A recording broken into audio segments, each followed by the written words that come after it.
According to the World Bank's report, Vietnam is one of the most vulnerable countries in the world when sea level rises due to the effects of climate change. Over 12% of Vietnam's coastline will be submerged below 1 meter of sea level.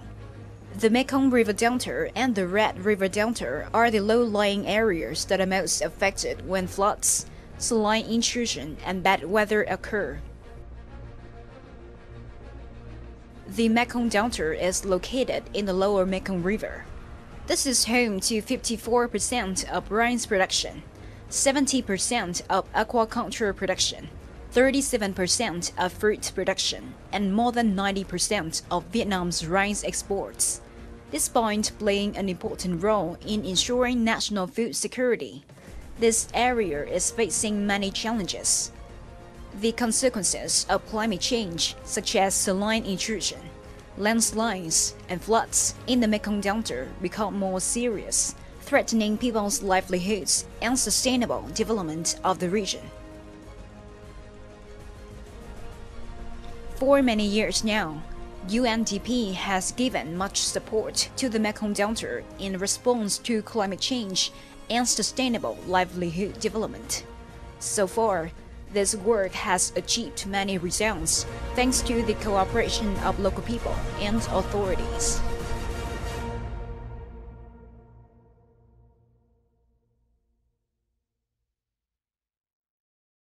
Greetings from Viet Nam on VTC10 Net. Vietnam is one of the most vulnerable countries under the impact of climate change, and Vietnam is facing a lot of challenges in the development process. In today's show, let's talk more about the support from UNDP to help Vietnam adapt to the climate change. And the guest speaker in our program today is Mrs. Kaylin Wilson. So thank you for joining us. Can you share with us about the support from UNDP for Vietnam to adapt to the climate change over the past time?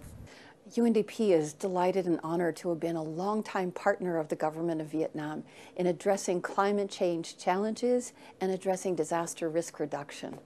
And there have been three broad ways in which we've engaged, if I'll highlight these with you.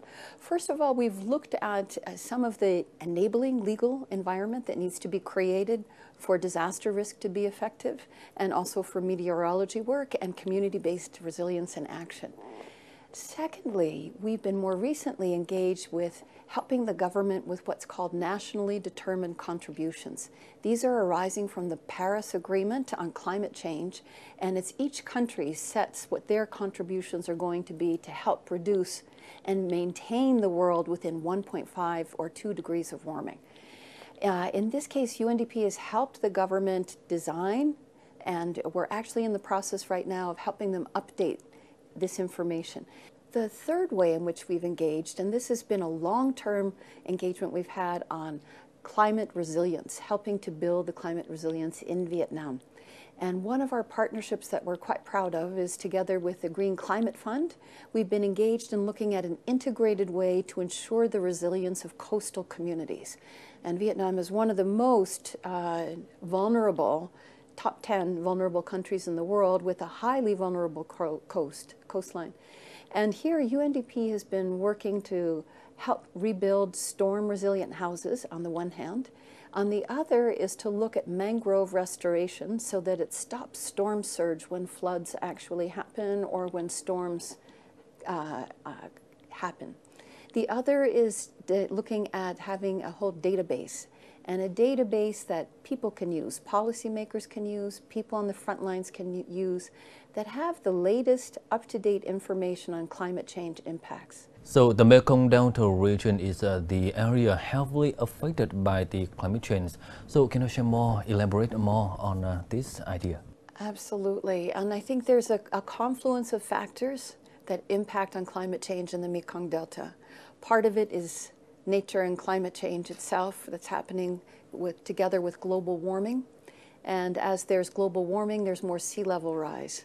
And the estimates are really quite dire. It's estimated that if there's 1 meter of sea level rise, that 40% of the Mekong Delta will be flooded, so inundated, and that's quite extreme. The other is that there are also man-made aspects that have had an impact on the Delta. And there's been large-scale buildings, construction, and what's called subsidence. The land is actually sinking. So it's a mixture of construction on the one hand, and the other is also the depletion of water resources. So water resources are needed for agriculture, for consumption, but as these are being depleted, the land is sinking. So that makes it even more susceptible to sea level rise. So that's very serious concern. And then the other is some of the extreme weather that's been accompanied, the unpredictable extreme weather patterns that we've seen due to climate change. So in your opinion, how should the local communities actively participate and adapt to the climate change? And I think the communities have been quite actively involved. There's a major agricultural transformation that's underway at this time. And part of it is a move away from some of rice-intensive agriculture towards more aquaculture. And this is in recognition that there will be more area covered by water as well. And it's also, I think the other aspect that we've been looking at is looking at how we can bring technology together with farmers and agriculture for what we call smart farming and smart planning. And I think that's where the sweet spot is. And we combine those with technology, smart technology, to help be able to increase crops and yields and using less land and increasing more use of aquaculture. So I think this is extremely important.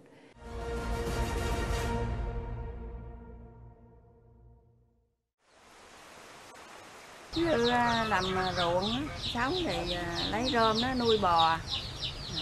Thì khi trước thì đất nó không bị ngập thì còn trồng được thay trở hàng ngày, còn hiện nay thì ngập thì làm không có được gì hết, thì thành ra tiền bạc thì cũng túng thiếu, vay mượn rồi chỗ này chỗ kia chút đỉnh vậy để sống, hai mẹ con sống qua ngày vậy.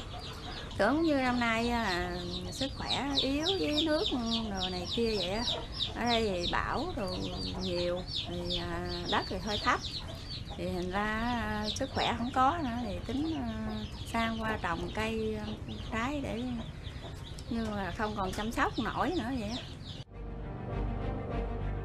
Like Ms. Nguyen's family, other families in this area in particular, and the Mekong Delta in general, face many difficulties in economic development due to unpredictable changes of climate.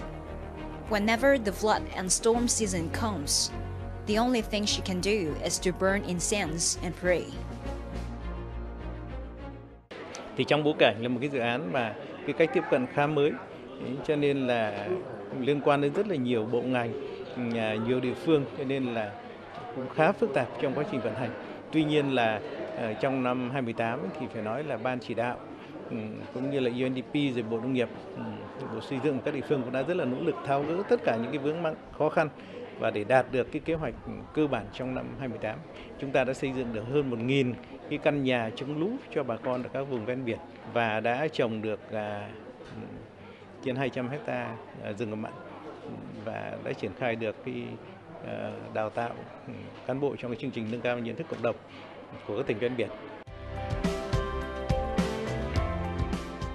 The project, strengthening resilience to the effects of climate change for vulnerable coastal communities in Vietnam, has been implemented by UNDP in cooperation with the Ministry of Construction and Coastal Provinces in 2018, including the Mekong Delta region. These vulnerable people will have access to updated data on climate change around the world and in Vietnam, especially in their living areas, to learn about the serious consequences they have to bear in the future. From such useful knowledge, people can easily find ways to protect themselves and develop livelihoods in accordance with increasingly complex climate change today.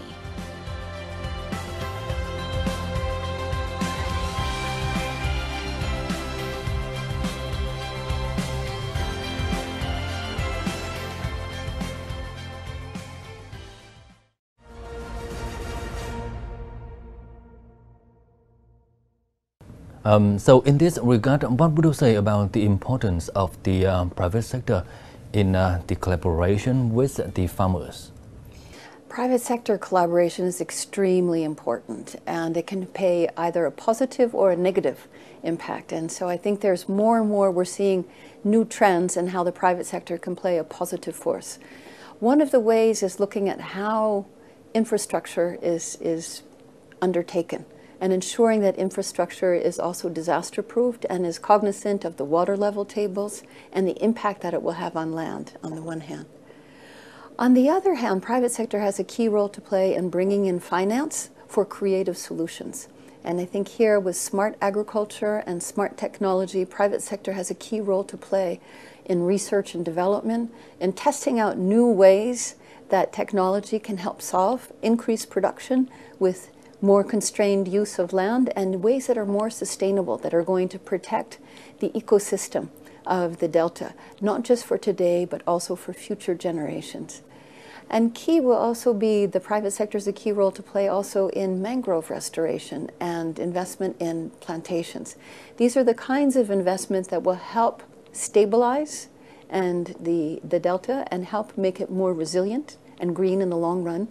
Can you share with us about the work and also the plans of support from UNDP for Vietnam and especially the Mekong region? Thank you so much. There are a number of ways in which we're continuing to work with and engage with the Mekong Delta. One of those is looking at integrated water management and integrated water planning. And this, of course, we're undertaking in partnership with the government and others. The second way in which that we're engaging is looking at water governance. And water governance is key. Who owns the water? Who is responsible for the water? How is water used for consumption? How is water used for production? And how is it managed across the Delta? So water governance is a key issue. And this is another very important area that we're working on. A third area that we work on is related to innovation and technology, and looking at smart finance and smart technology to resolve some of the longer term issues related to agriculture, production, and sustainable green growth within the Mekong Delta. And that's a very important way. One thing that I should mention that's extremely important, and that's looking at the right energy mix for the Mekong Delta. Now, the energy mix is extremely important. It's needed for growth. And we've been looking at ways to encourage looking at renewables, particularly wind and solar. And wind and solar hold enormous potential in the Delta and would have long-term beneficial impacts both for growth and sustainability and resilience. Can you tell us about the purpose of the SG's high-level forum on September 23rd this year? Thank you. This summit in September of this year, which the Secretary General is convening on climate change, is really a call, a huge call, and a recognition that climate change is having a cataclysmic, catastrophic impact even now. And that if more dramatic action is not taken, it will be too late. So I think the sense for the summit is really to encourage all countries to raise their ambitions to meet climate change and to keep the world within 1.5 degree of warming. Already 2 degree of warming agreed to in Paris is seen to be too much, and allowing that level of warming would be devastating for the planet. Already the implications for 1.5 degree of warming are really significant, but if we can make collective efforts, it would make an enormous difference. Once again, thank you for joining us and for your support. And we hope that with the support from UNDP, Vietnam will quickly and effectively adapt to the climate change. And that's all we have for this episode of Sharing Vietnam Today. For comment and feedback,